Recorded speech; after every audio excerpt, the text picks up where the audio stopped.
SLT speed up සවාරිය සමගින් සද්දන්ත වාසි රැල්ලක්. අලුත් broadband සබඳතා සඳහා පළමු මාස දෙක පුරා data double speed up with SLT.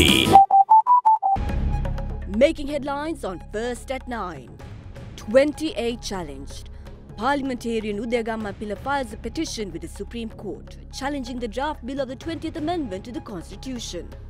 20th Amendment to the Constitution tabled in Parliament by the JVP grossly violates articles such as Article 3, 4, 32(2).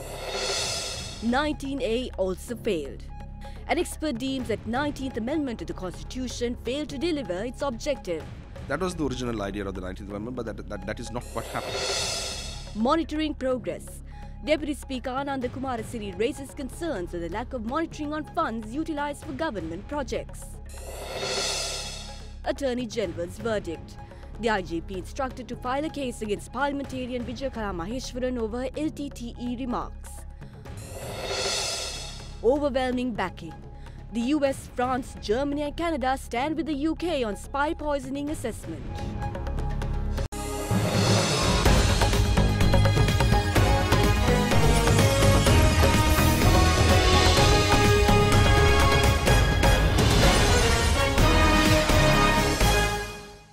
A very good evening to all our viewers and welcome to First at 9 on Derana 24/7 Sri Lanka's news channel. I'm Katharina Chang. Now moving on to your top story tonight, President Maithripala Sirisena pledges to ensure the implementation of the Prohibition of Ragging Act. That contains a clause which enables imprisonment without bail, and the President expressed determination to implement it today while addressing a ceremony in Polonnaruwa. President Maithripala Sirisena laid the foundation stone for the National Vocational Training Institute in Polonnaruwa under the preview of the Sri Lanka Vocational Training Authority today. The modern facilities will be spread across 17 acres in the area of Doradeka of Hinguragoda at a cost of 6.5 billion rupees. The state of the university students is very sad today. Last month, the Minister of Higher Education revealed the number of students leaving universities after registration due to ragging to be more than 1,500. During the past 25 years, the number of students killed due to ragging is more than 25 and more than 100 are disabled. These innocent students from around the country enter universities with high hopes on life. This political brutality at universities are ruining students. Who destroys the future of these students? Who are to accept the future of this country? There's a political group which destroys the future of these students and we will not let them do that. The country has a law. Late Minister Richard Pathirana ensured rigid laws were passed against ragging in Parliament. The law was not enforced so far and the police haven't filed cases accordingly. But we have asked to take action in line with the law. They will be imprisoned without bail and there's nothing else that can be done.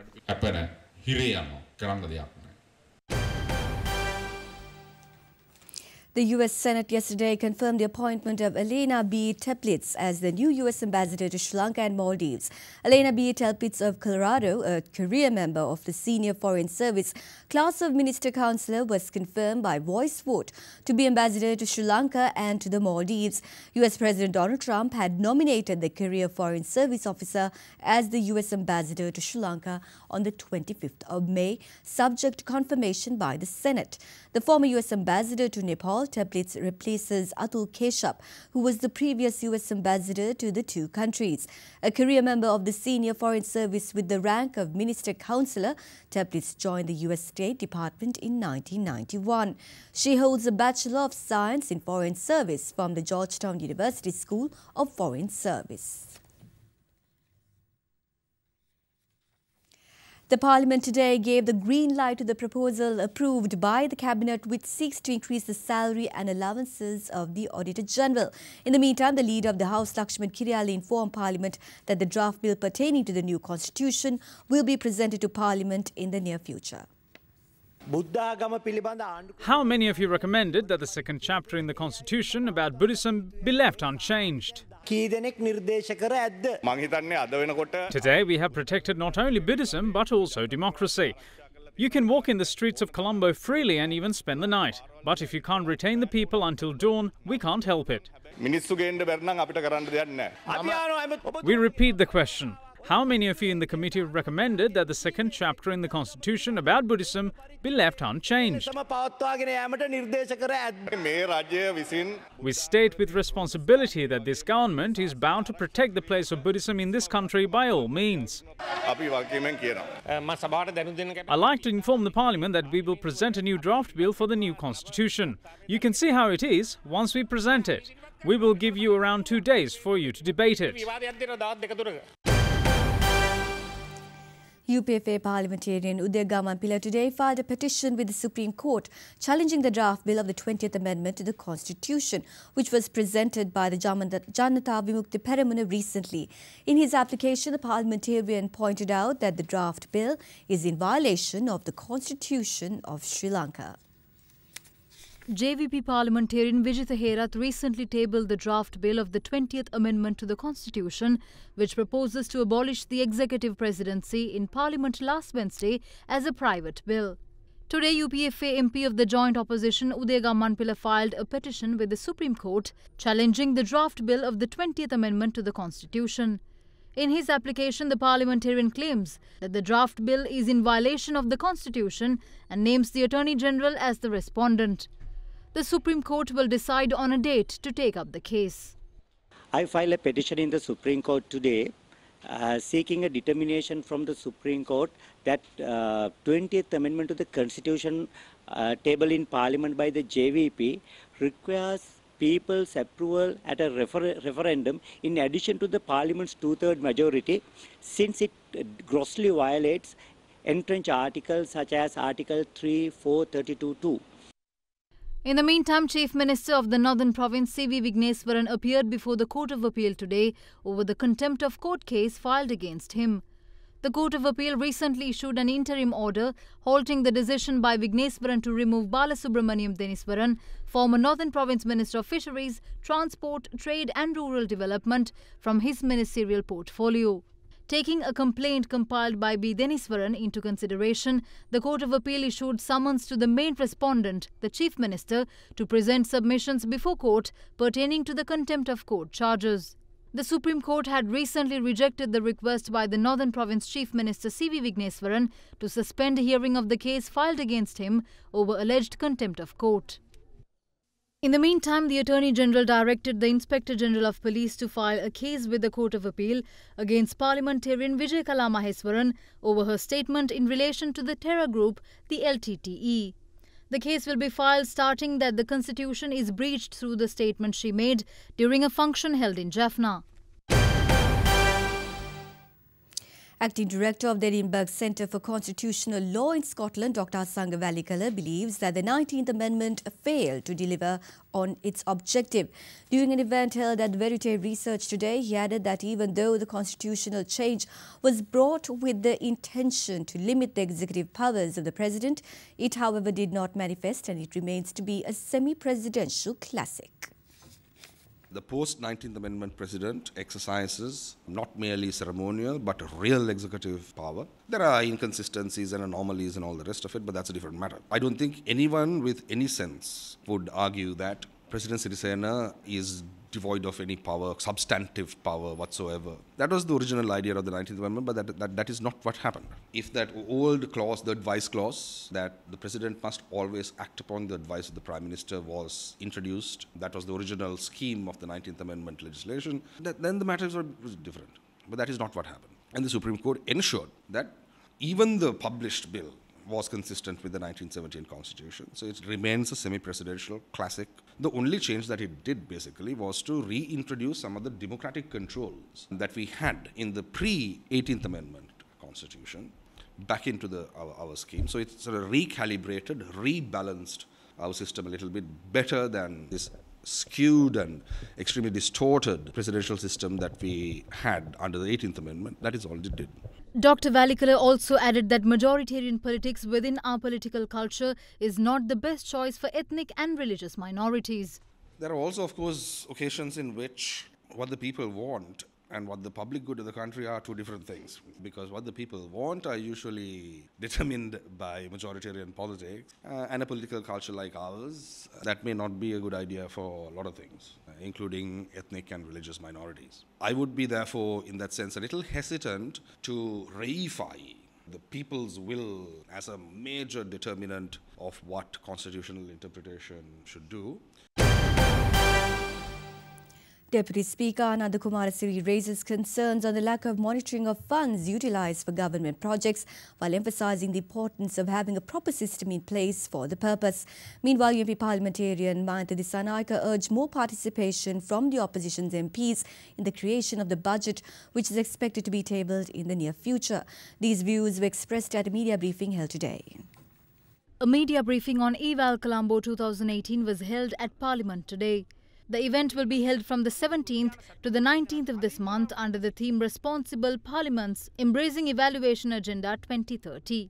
With the launch of the national evaluation at the event, Sri Lanka will be the first country in the South Asian region to embrace its own evaluation policy. NGOs, when they work in Sri Lanka, when they allocate money for various projects, they usually have an evaluation monitoring system where they evaluate the project before money is allocated, and then they monitor the project, which doesn't happen in the garment sector. We just allocate money, and after 5 or 6 years, we get an annual report.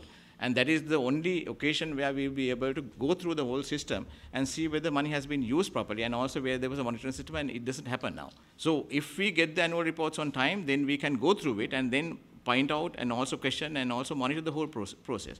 So since it doesn't happen, if we have the annual monitoring and evaluation system placed in Parliament where the research section is strengthened to get these reports and also give brief reports to members of Parliament, because most of the members of Parliament don't have time to go through all these reports and tell us exactly what went wrong and why this money was not used, then we might be able to get a better picture. Last Sunday we had Public Finance Committee sitting in Kandy. We invited various sectors of the public to come, and without any distinction of politics, we invited everyone to come and give their ideas in terms of the budget. Like I said, it's the first time in the history of this country that Parliament actually went to the district level and met with people and got their ideas and representation in terms of what they want to see in the budget. The same kind of meeting was held in the Kandy district. My only regret in this matter as a young parliamentarian is that this initiative is driven by the government MPs, the backbenchers. We would like to see more participation from the opposition MPs, because it is they who that will benefit from this initiative. This is an initiative that will hopefully be sustained right throughout Parliament. Members of the joint opposition accused UMP parliamentarian Mujibur Rahman of distributing allegedly contaminated milk packets to a group of individuals who participated in the Janabalaya Kolumbata rally of the joint opposition. Those who consumed milk packets distributed at certain locations of the rally were reportedly hospitalized. Responding to the allegation, the UMP parliamentarian, however, denied his involvement. During the September 5th protest rally of the joint opposition themed Janabalaya Kolumbata, packets of milk had been distributed by certain groups to protesters at various locations in Colombo. It was also reported that 8 persons were admitted to the National Hospital after falling ill upon consumption of the said milk. 30 others had sought treatment at the outpatient department due to complaints of vomiting, stomach disorder and burning sensation in the digestive system, as well as loose bowel movements. Early on Wednesday, UNP parliamentarian Mujibur Rahman made a mention of the distributed milk packets during the rally. Most of their supporters at the rally had consumed milk packets, leading to their hospitalization. They were given packets of milk that were expired. The first group of patients who fell ill after consuming the milk packets were residents of Veerakatiya, Bovala, Atpitiya, Yahanmulla and Valiamuna. They had left some milk packets to be checked by a public health inspector. 2 days later, 2 packets were seen in an unusual state. අංගාරාමේ වැවගඟ කිරිපැකට්ටිය cardboard පෙට්ටි දෙකකට දාලා බෙදා දෙන්න කියලා අපේ සමාජිකයෙකුට දුන්නා. අපි හිතුවේ වතුර බෝතල් කියලා. බීලි වුණාට පස්සේ උගුර දැවිල්ලත් එක්ක බඩේ දැවිල්ලයි කකුල් කැක්කුමුත් එක්ක අපට අමාරු වුණා. බීල විනාඩි 5ක් උන්නේ මට එහෙමම වමන යන්න ආවා. මේ ආණ්ඩුව අපට කඳුළු ගෑස් ගැහුවා නම් This is worse than firing rubber bullets and tear gas. We gave the packets to the National Hospital for inspection, but we haven't heard of the outcome yet. Then we gave the packets to the Public Health Office in Veerakkattiya today. මහජන සෞඛ්‍ය පරීක්ෂක කාර්යාලයට ලබා දෙනවා. Meanwhile, the people from the Dehiyattakandiya Pradeshiya Sabha who participated in the protest revealed that they had observed the packets being pierced. Meanwhile, at today's parliamentary session, MP Mujibur Rahman was accused of distributing milk packets. Milk packets have been distributed to the crowds that arrived during the protest on the 5th. Poison had been injected to the packets. Supporters of Mujibur Rahman distributed these milk packets near Maligawa. We have a political history. We never engage in such acts. In fact, we only work directly. We saw Mujibur Rahman drunk at the time and loitering around the area. You are accused of poisoning milk packets. Don't you ever do such things? They gave expired milk packets to the crowd instead of food. Now they are blaming us after they got poisoned. The packets of milk given to the group of people from Veerakkattiya and Dehiyattakandiya, however, were not expired. Meanwhile, a group of SLPP councillors of the Mathura Municipal Council lodged a complaint with the police headquarters requesting a comprehensive investigation into the matter. Former Defence Secretary Gotabaya Rajapaksa hails the service rendered by military officers in the capacity of foreign ambassadors. Addressing a function in Colombo, the former Defence Secretary praised military officers who have fulfilled diplomatic roles, saying the men in uniform did more for the country when they were in diplomatic offices in comparison to others. The launch of the book Kadullattu, authored by retired Major General Kamal Gunaratne, was held last evening in Colombo. The ceremony was worked off under the patronage of former President Mahinda Rajapaksa and former Defence Secretary Gotabaya Rajapaksa.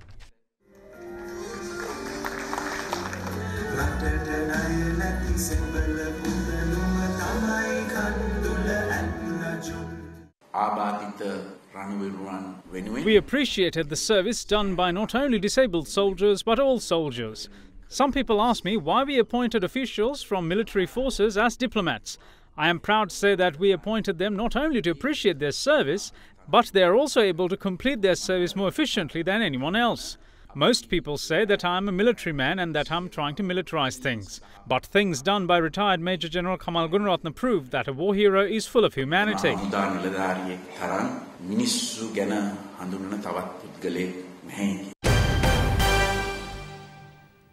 Minister of Wildlife Field Marshal Sarath Fonseca today expressed his dismay over the country's prevailing security situation, saying that he is not consulted on the subject. Addressing a media briefing in Colombo today, the minister had this to say on the topic. Prior to the 2015 presidential election, we were heavily consulted on the defence and security of the country. After the election, however, they did not even speak a word with me on the subject. There was the army, politicians and defence ministers, and it's still the same. But the army is functioning on autopilot. We will only see what the real situation is when another war erupts.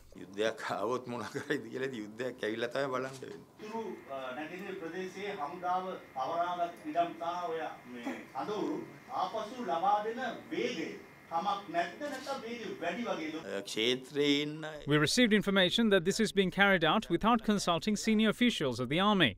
I see in certain newspapers that they have closed around 80 camps, which is a large number. If this is the case, then I believe this was done in an improper manner because there were no camps that were set up unnecessarily for decisions to be taken that quickly. Therefore, one should not take decisions to please someone else by sacrificing the security of the country.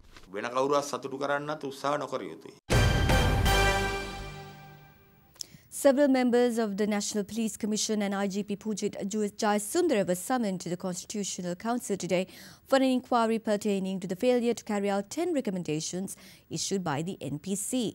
During the proceedings, the Constitutional Council informed the IGP and the National Police Commission to resolve any disagreements which may exist among the two parties within 14 days. The official members of the Council include the Speaker, the Prime Minister and the Opposition Leader. Trending on the Other Derana YouTube page is a video story of the fire that broke out at a building which is under construction in Colombo. The cause of the fire at the construction site at Braybrook Place, Colombo 2 is still unknown.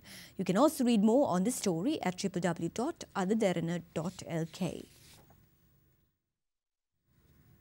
Let's now cross over to a short commercial break.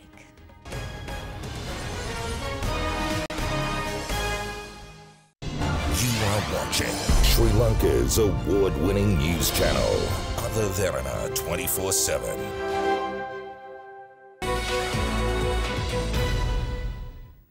Convener of the Patriotic Professionals Forum, Dr. Nalaka Godeheva, characterises the entire negotiation process of the free trade agreement which Sri Lanka signed with Singapore as ridiculous. Speaking in the Variamuata at Hyde Park, he said that it was in fact Singapore which provided training to Sri Lanka's FTA negotiation team before engaging the very same team it trained in negotiations over the free trade agreement in question. Free trade agreements. How do you think as a country as small as Sri Lanka should embark on these agreements? What happened with the Singapore trade agreement is a team from Sri Lanka was trained by Singaporeans how to negotiate trade agreements. And then after getting that learning, you go and negotiate with Singapore. Who is negotiating with you? The same people who taught you how to negotiate. Can you see how ridiculous this state of affairs is? This is exactly what happened. It is so detrimental because the terms in that are totally one-sided. Take for example, once the agreement was signed, Singapore government announced that per year they are going to get $10 billion benefit out of that trade agreement. Has Sri Lankan government got anything to say about that? Sri Lankan government didn't announce anything. Sri Lankan government didn't say that we can quantify the benefit because there's no benefit for Sri Lanka. What have you got to say about the CSE's way forward? Why isn't the country's market picking up? There is allegation that there were irregularities back then. Still today, there's not a single allegation about anything that happened during that period because we regulated the market the way we were supposed to be doing.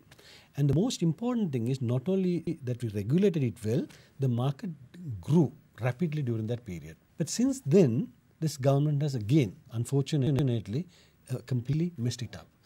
The all share price index was 7,300 in December 2014. What is it today? Today, if you look at it, is 6,000. So it should be 9,000 by now. It should have improved, and that hasn't happened because the regulators don't know what they're supposed to be doing. They are discouraging investors. Investors are fleeing the market. There's a huge role that the stock market has to play to support the national economy. So there are two things. On one side, the overall economy is performing bad. That is reflected in the stock market. And also regulators don't know their job. That is also reflected in the stock market. What do we do now to resurrect the CSE, given its current trends that you talk of? SCC had a 10-point action plan in 2014. And also SCC had presented on the 5th January 2015 a vision for 2020, a very, very clear program of action. All SCC has to do is forget about your political difference, go back, revisit that plan and implement. You can catch a repeat telecast of the program at Hyde Park tomorrow at 7 p.m. right here on Sri Lanka's news channel Other Derana 24/7. Moving on to stock market now, Sri Lankan shares ended slightly firmer today, boosted by foreign buying, posting their third straight week of gains. The all-share price index ended 0.09% firmer at 6,117.89, and the day's turnover was 274 million rupees, about a third of this year's daily average of 796.7 million rupees. On to the currency now. The Sri Lankan rupee ended marginally weaker today as imported dollar demand surpassed selling of the greenbacks by banks.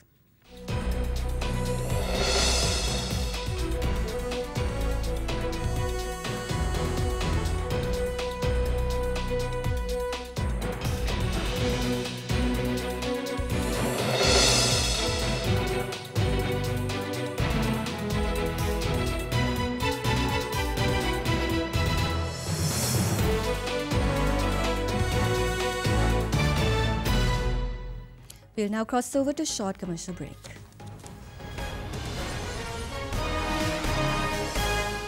You are watching Sri Lanka's premier news channel, Other Derana 24/7. The US, France, Germany and Canada have agreed with the UK's assessment that Russia's government almost certainly approved the Salisbury poisoning. They have urged Russia to provide full disclosure of its Novichok program. At UN Security Council meeting to discuss the attack, Russia dismissed evidence presented by the UK as lies. Britain, France, Germany, Canada and the United States yesterday pledged to work to disrupt the hostile activities of foreign intelligence networks and called on Russia to disclose its nerve agent program. In a joint statement, the other four countries said they backed Britain's assessment that Russian officers were behind an attack in March on a former Russian spy and his daughter in the English city of Salisbury using nerve agent Novichok. Britain charged two Russians in absentia on Wednesday with attempted murder. British UN Ambassador Karen Pierce briefed the 15-member UN Security Council yesterday on the latest developments in the case of the attack on Sergei and Yulia Skripal. She said that there was clear evidence of Russian state involvement. Russia is one of the 5 permanent members of the UN Security Council. Russia's UN Ambassador Vasily Nebenzia again denied his country's involvement in the Novichok poisoning, saying that same lies are repeated. The International Whaling Committee is currently meeting in Brazil and next week to deliberate and give its verdict on Japan's proposal to end a ban on commercial whaling. Hideki Morinuki, Japan's senior fisheries negotiator and commissioner for the International Whaling Committee, says that Japan wants the IWC to get back to its original purpose, both conserving whales but also the sustainable use of whales.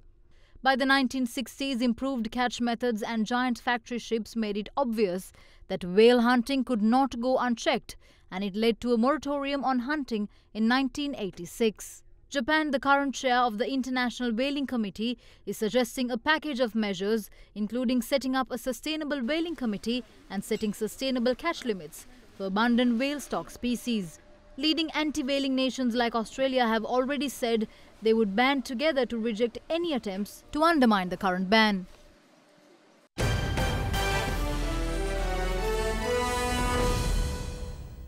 Serena Williams moved to one win away from a record equaling 24th Grand Slam title as she brushed aside her semi-final opponent at Flushing Meadows with consummate ease. Yesterday was also a milestone for Japanese women's tennis as Naomi Osaka wrote herself into history books by becoming the first ever Japanese woman to reach a Grand Slam final.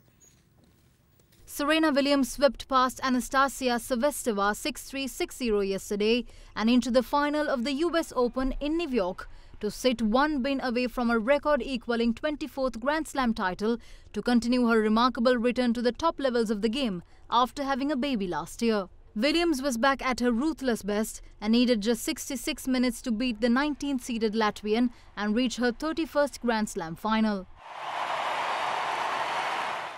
In the day's other semi-final, Naomi Osaka announced her arrival on the big stage, beating last year's runner-up Madison Keys 6-2, 6-4 to reach her first Grand Slam final. Osaka, who is the first Japanese woman to reach the final of the Grand Slam, had to fight harder than the score suggested to get past 14th seed Keys, who paid the price for a lack of killer instinct.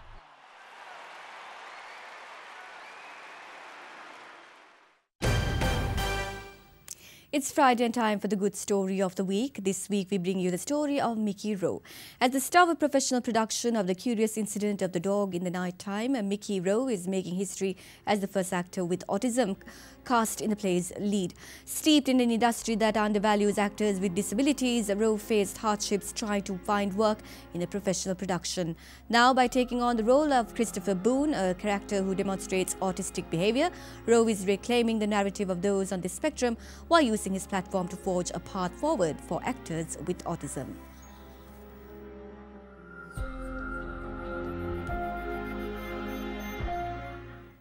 With that, we conclude this edition of First at 9. Thank you for joining us and have a pleasant evening.